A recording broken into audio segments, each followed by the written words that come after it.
Good morning, friends. My name is Jan Brenner, and my pronouns are she and her. Welcome to today's service, Change Your Mind, Change Your Life. Please take a moment to read the quotes on the TV screen. A mind is a terrible thing to waste. This was originally the trademark motto for the United Negro College Fund in 1975. And a waste is a terrible thing to mind. A dieter's motto, trademark abandoned by the yogurt company that created it for marketing purposes as a clever play on words on the well-known saying above. The first quote is meant to be taken seriously, while the spin-off pun is a lighthearted joke. However, in the context of our UU principles, it can be said that they weigh in on equal ground. Both quotes relate to the inherent worth and dignity of every human being and call to mind the interconnected web of life. Our minds and bodies are both fueled by the food we eat as well as by our thoughts, feelings, and beliefs. Indeed, these provide the cornerstone of the lives we build and the self-esteem we develop along the way. Our basic survival depends on our ability to establish and maintain healthy minds and bodies. Conflicts and challenges along the way require and inspire us to continually explore and adapt our beliefs, thoughts, feelings, and behavior in order to thrive and make our lives manageable, productive, and rewarding. When the curveballs and vicissitudes of life do occasionally shatter or destroy parts of our world, we need the freedom to search for new truth and meaning among the ruins left behind. We must be resilient, constantly learning new ways to renew and recycle ourselves and to connect in positive ways with others, to build life skills, relationships, confidence, stability, and an interdependent, supportive community.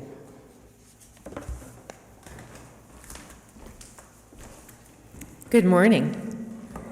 I'm Lisa Burby, and my pronouns are she, her. Welcome to you in the room, especially newcomers, and welcome to those of you at home and those who are viewing us later on Facebook. This morning, I have a couple of announcements. One is that at the fellowship, we have two small group ministries, Touchstones and Wellspring. Both groups are looking for people interested in joining this fall.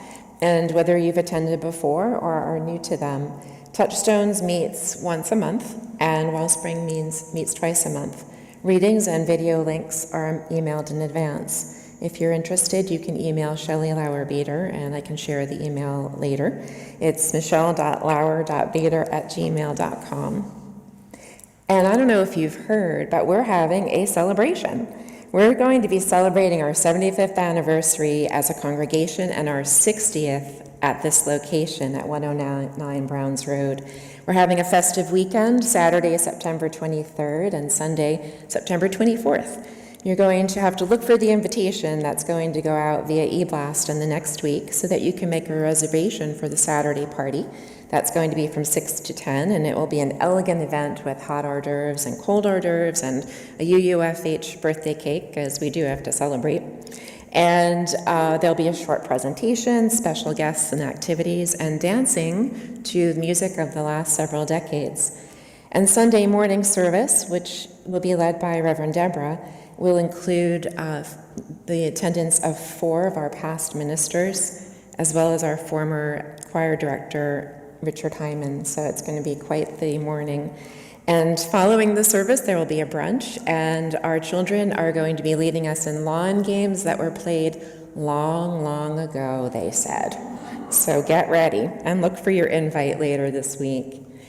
Also, you can find many more events and activities on our website at any time, and if you haven't been getting our weekly newsletter, which comes out on Thursdays, it's called The Flash, you can sign up at uufh.org, so you always know what's going on here. We are a very busy congregation, even during the summer. And now I invite you to take a deep breath, and relax as we settle into this time of worship. We'll begin by reading our mission statement, which is on the screen. In religious community, we nurture our individual spirits through caring for one another and helping to heal the world. You would like to light the chalice now. The chalice is a symbol of our faith, and Bill and Jan will be lighting it. Thought is the work of the mind, as love is the occupation of the spirit. Wisdom is as the morning light, a gradual illumination.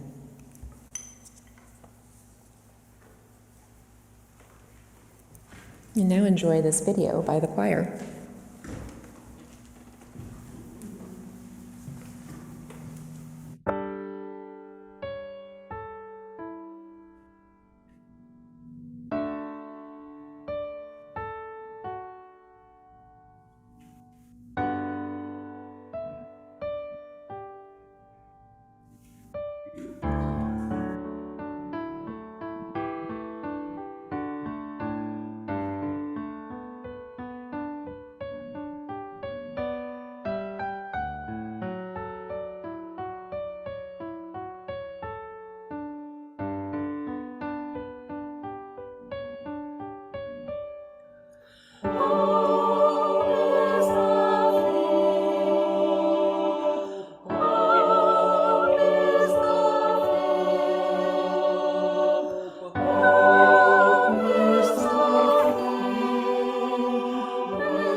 This is the time in our service where we light candles for the joys and concerns that are on our hearts and minds. You can come forward and light candles on either side. There's a basket. Is someone from pastoral care here? All right. What you can do is there's a basket with cards and pens. If you have something that you'd like me to read aloud, just please write it there, and then I'll read it after the candle lighting.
All right. Hope, faith, victory. Thank you to the volunteer members of the Grow to Give Garden who turned out yesterday to tend to the front yard of the UUFH. It was you who did that? Thank you. It looks wonderful. Happy birthday to Evelyn Willard, 95 years old today. And I also want to make special mention of what I believe this morning were 90 people who died in Maui in that horrible fire.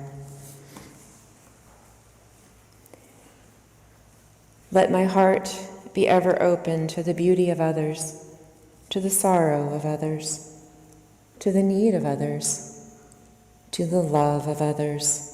Let me lose myself in the service of others, that I may more surely fulfill life's purpose.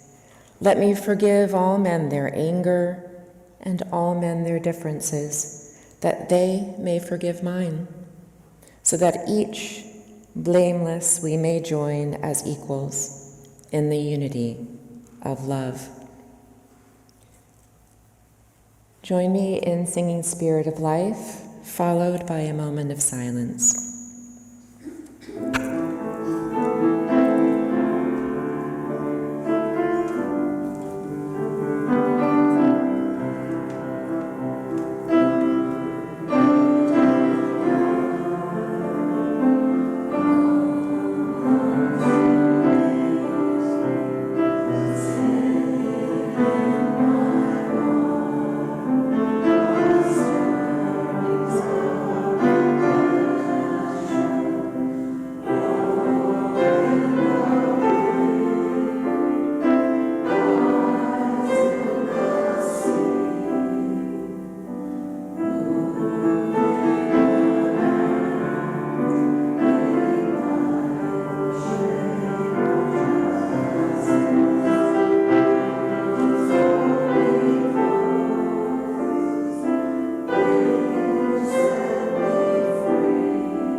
This is the time in our service where we have a split plate offering. And what that means is that half of what you donate goes to our charity of the month. And this month it's Huntington Township Housing Coalition. Their mission is to encourage the development of affordable, new, and rehabilitated homes, both rental and ownership, for low and moderate income individuals and families in Huntington. They currently need financial backing for upcoming community advocacy efforts on accessory dwelling units, apartments above stores, and the Melville Town Center project. Whatever you give, thank you for your generosity.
This is a poem by Robinson Jeffers called The Answer.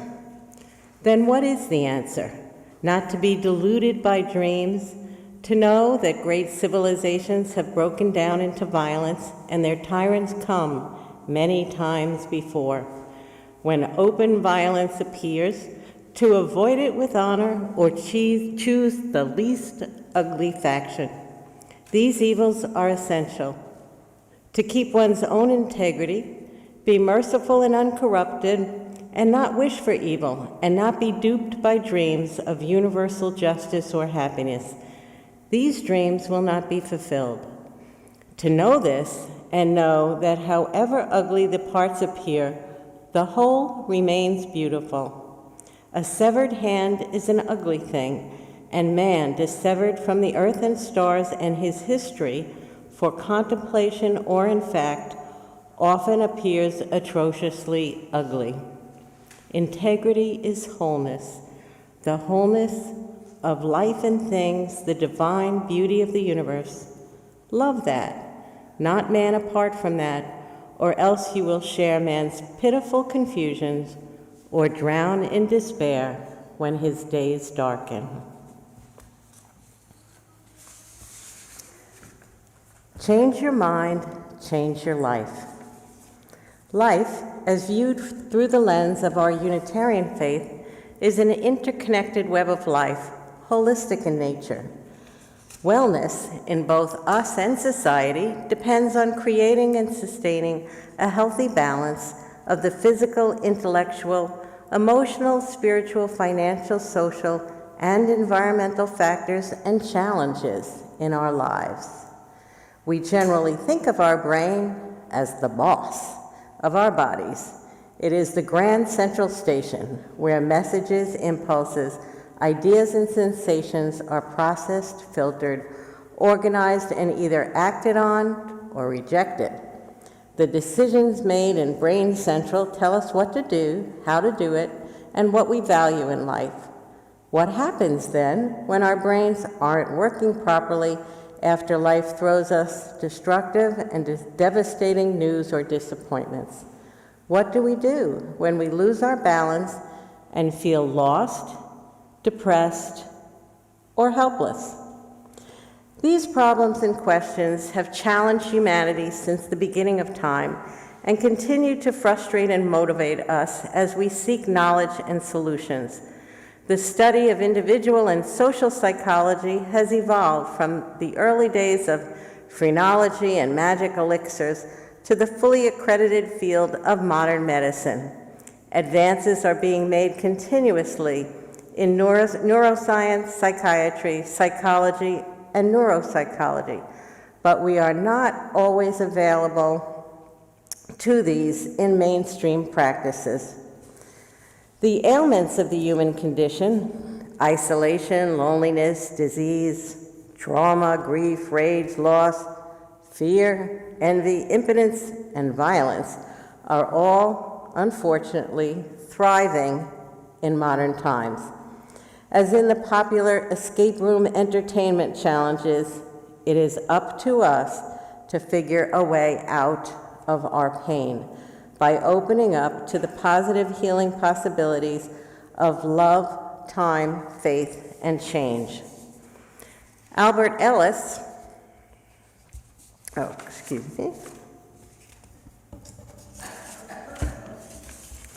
harnessing the power of positive creative thinking and action as a way of dealing with life was proposed by Dr. Norman Vincent Peale in his book, The Power of Positive Thinking, published in 1952. Both an author and a minister, Peale's work relied heavily on Christian religious beliefs and values.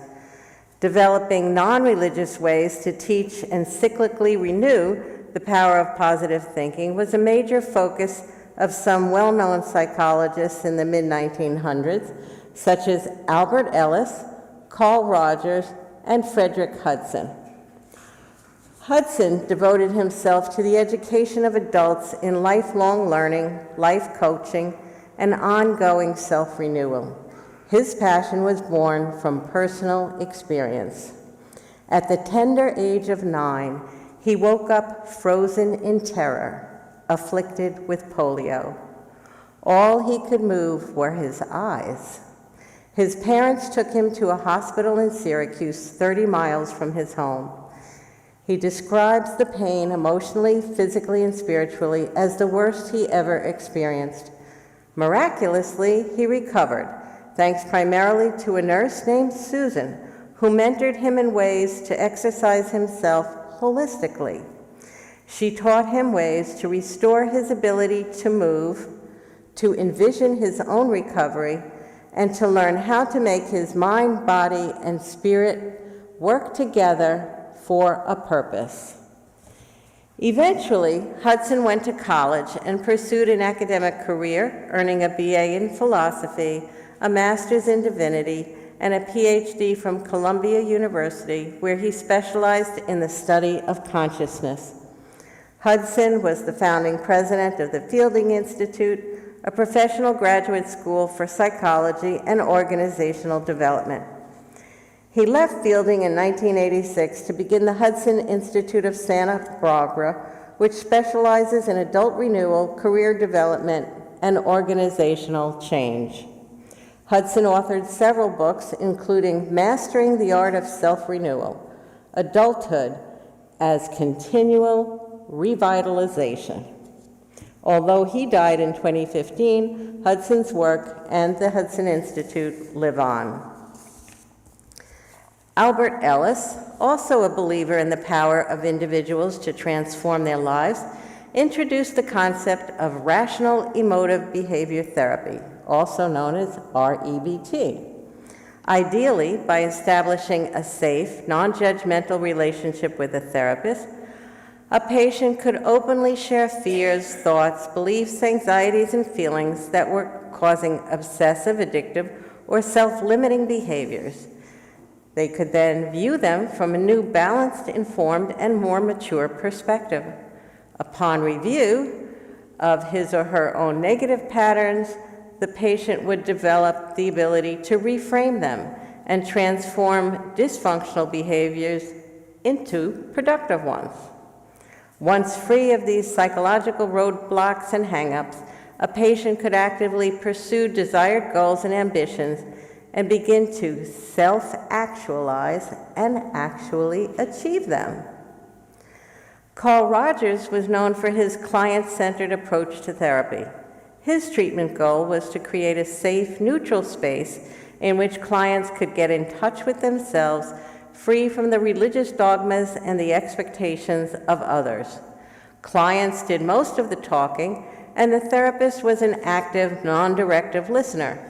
Unlike other goal-oriented therapies, Rogers' style was primarily focused on helping people find their own voice, along with a good measure of peace and happiness. The ideas and techniques promoted in these various therapy practices were slowly integrated into self-help books and articles, comedy routines, movies, and TV shows. Such films as Anger Management with Adam Sandler and Jack Nicholson and Analyze This with Robert De Niro and Billy Crystal made fun of the trend to psychoanalyze just about everything. The current Apple TV show Shrinking, starring Jason Segel and Harrison Ford as therapists in need of help themselves, is a good example of the casual regard that people have towards modern clinical practitioners.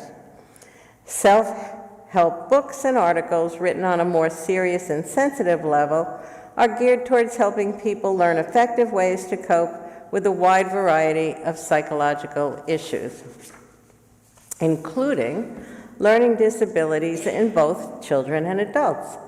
Mental illness, long a taboo subject, became a familiar, though still uncomfortable, topic of conversation.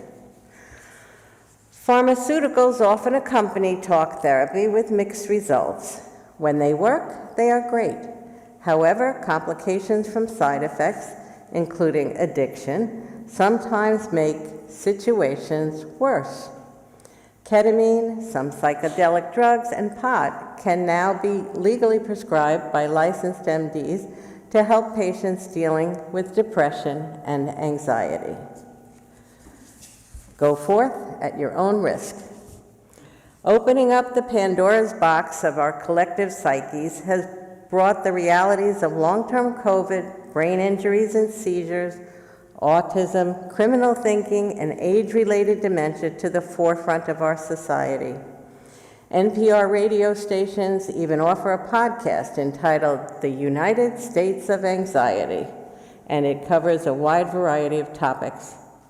How are we supposed to relax, feel secure, and exert our energies to pursue happiness while living with the stress of open violence, climate instability, political polarization, and personal problems?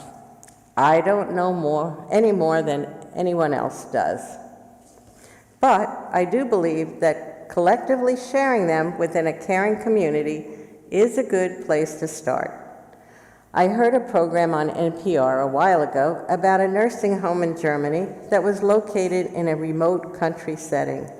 The dementia patients there were often wandering off, and the staff was looking for a solution to the problem within tight budget restrictions. The janitor offered the winning solution. Knowing the patients, he understood that many of them took off to see someone or to take care of unfinished business. He recommended constructing a covered bus stop with a bench at the end of the main driveway where they could safely wait for their transportation out. By the time they arrived at the bus stop, most patients had forgotten where they were going, and staff were able to return them to their rooms. It worked very well, and it met the budget. REBT has been an effective tool in my own life, allowing me to open to the love and support I find here at UUFH. It has also helped me work out conflicts that arose on my job as a Suffolk County probation officer on an almost daily basis. I had to overcome a great deal of personal misconceptions and prejudices in order to do my job well.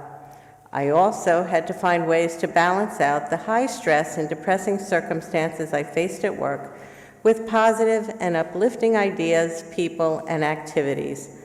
When grounded to a desk job in family court intake, writing and filing domestic violence petitions to the court, I volunteered to interview high school students applying to college for my alma mater. The student applicants I met were amazing.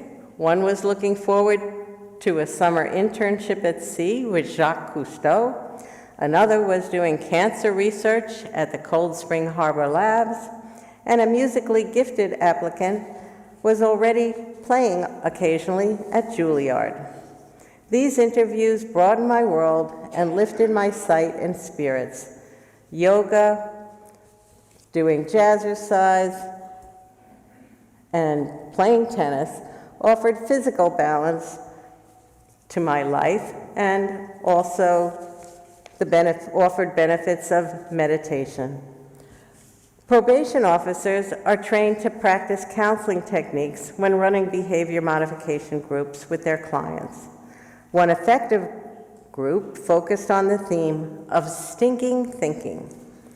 Group participants identified the ideas and emotions that sparked their illegal behaviors, the ones that led to their arrests and mandates under court supervision. Group members were very perceptive of each other's mistakes, even when blind to their own. Over time, however, as the group consciousness improved, insights were made and behavior was successfully corrected in many areas. Group therapy was not always a slam dunk success, though. One women's group, run in cooperation with Planned Parenthood, erupted in anger when clients opened up to share their life stories and discovered that several of them were intimately involved with the same young man. Tempers flared, and they lashed out at each other rather than at the cheating boyfriend. Fortunately, the group settled down and exited peacefully without incident. My husband Bill and I went for therapy many times when conflicts arose between us, especially when it came to parenting issues. On one occasion, the therapist asked us why we sought help. I answered, because I have a long fuse, Bill has a short fuse, and our son Matthew is confused. We all laughed, and a productive conversation ensued. Therapy has offered us a place to expose our feelings, questions, and values. It has helped us to learn how to communicate more effectively in order to improve our family life. We all change our minds every day in response to the information flow we receive and process.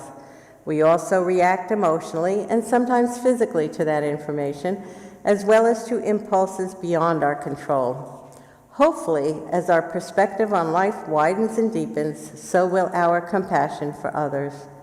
Our ability to forgive and to love ourselves and one another will grow as well.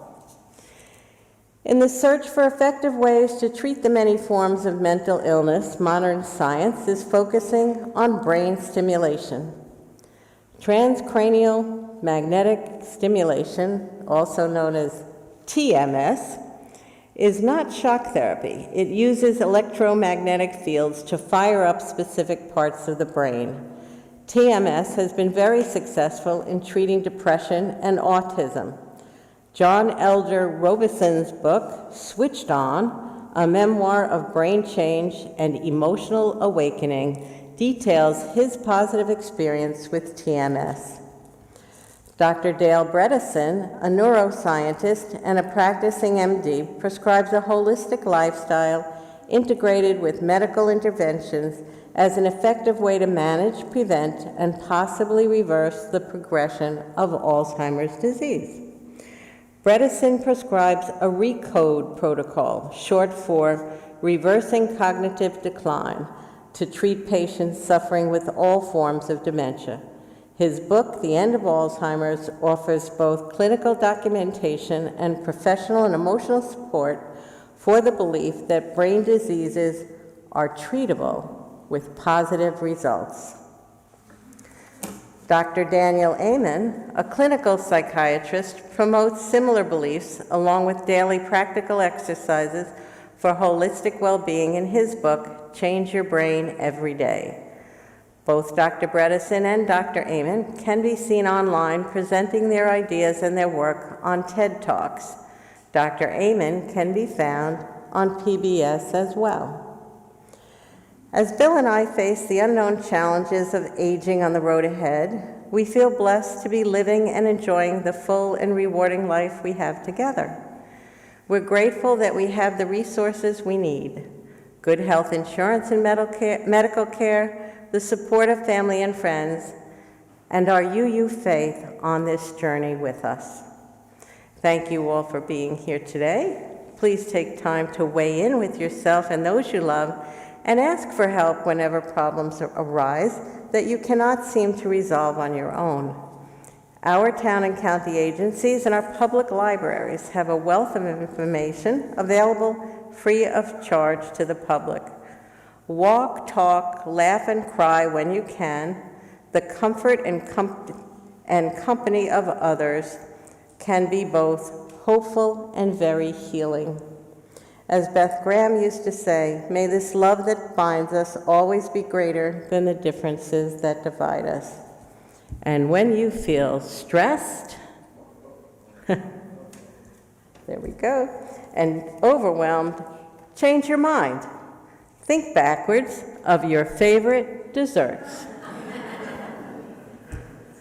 It just might make you smile. I would like to share with you some words and thoughts from the circles in my own mind. Okay. At the crossroads of faith and fear, there are no clear directions here. No satellite systems, no GPS. How do we navigate through darkness and stress? Sometimes the two roads come together, indistinguishable in really bad weather. Information overload causes traffic congestion and distracts us from our original intention. Decisions, the pressure is great when our decisions may determine our fate. Sensing, feeling, and thinking things through may be the best that we can do. Answers often come when least expected, when minds and hearts are open, hopeful, creative, connected. Our life paths cross here at UUFH, bringing positive energy to this special place, a place where we share our joy, faith, wisdom, and fear, our heartache, our questions, and all we hold dear. Knowing that wherever and whenever our journey ends, it will have meaning and purpose here among friends. Namaste.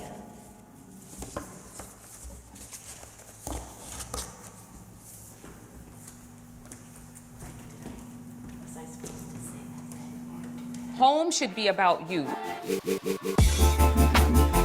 We believe that objects can be really powerful.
Gonna keep on trying till I reach the highest ground.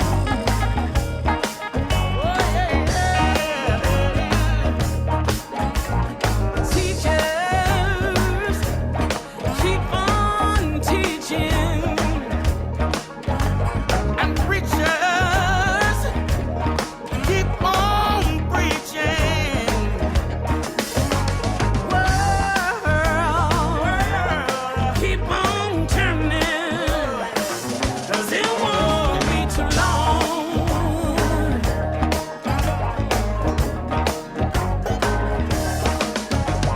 And lovers, keep on loving. And believers, keep on believing. Sleepers, just stop sleeping, 'cause it won't be too long.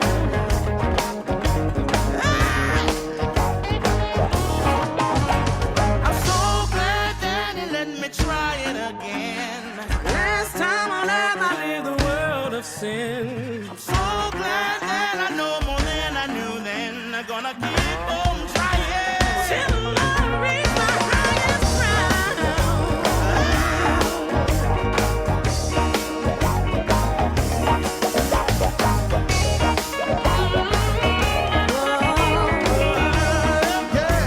No one's gonna bring me down.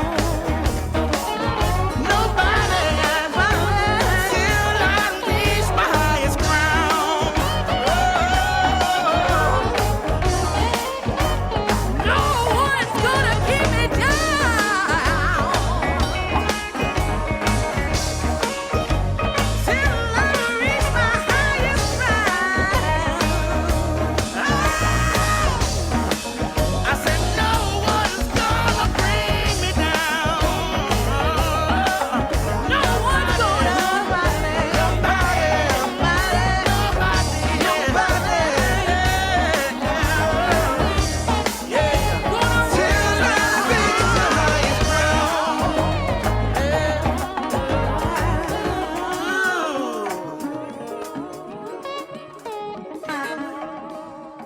Somebody feel good?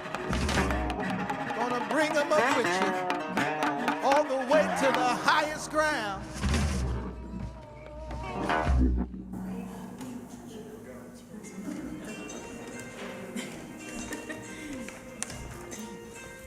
As we extinguish the chalice, I ask you to please wait for our postlude.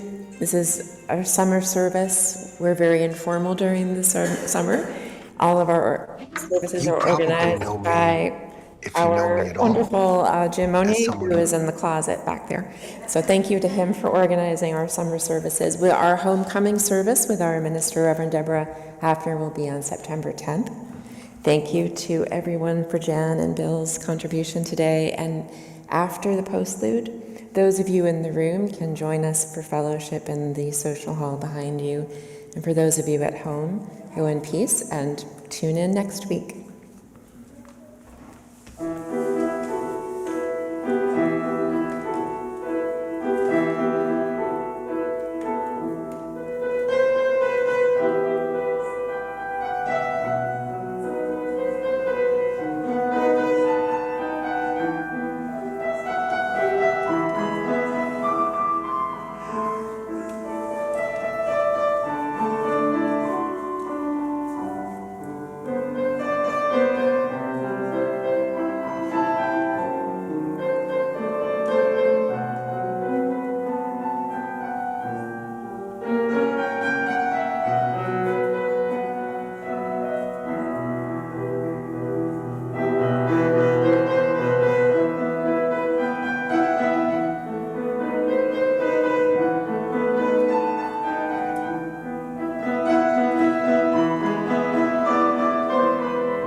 Heart, mind, body, and soul, let the real service begin. Thank you. Thank you so much for coming.